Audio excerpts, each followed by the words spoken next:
Former Prime Minister Kim Campbell has some strong views about why the Conservative Party under Andrew Scheer didn't make enough gains to form government. She accuses her party of lacking vision. Global Toronto's Farah Nasser sat down with the former Prime Minister in a one-on-one interview.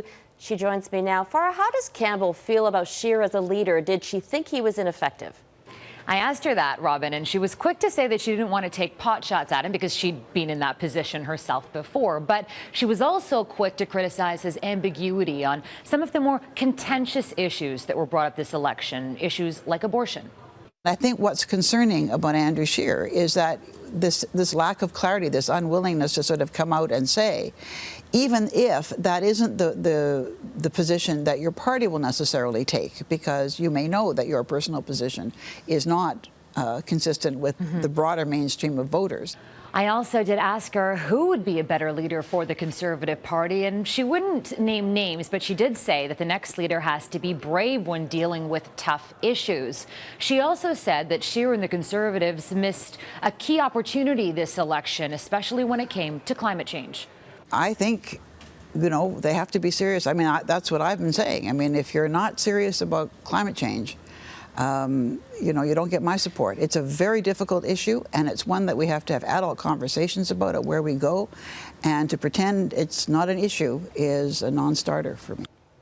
Farah, as a consequence of the election, there's been the resurrection of Western alienation, especially in Alberta and Saskatchewan. What was Campbell's reaction to the Wexit movement? Well, she was pretty passionate when I brought it up. Have a listen. Well, it's just nuts. I'm sorry, it's nuts. Why? Well, first of all, it's a dead end. What, you know, so Alberta's going to separate. It's designed to create unnecessary division, anger, resentment. That is not how grown-up people address the problems. So when you have these slogans that just make people mad and that exaggerate grievances and that tell people a lot of BS about, you know, how they're hard done by, you know, that is a recipe for disaster. And we're too good for that.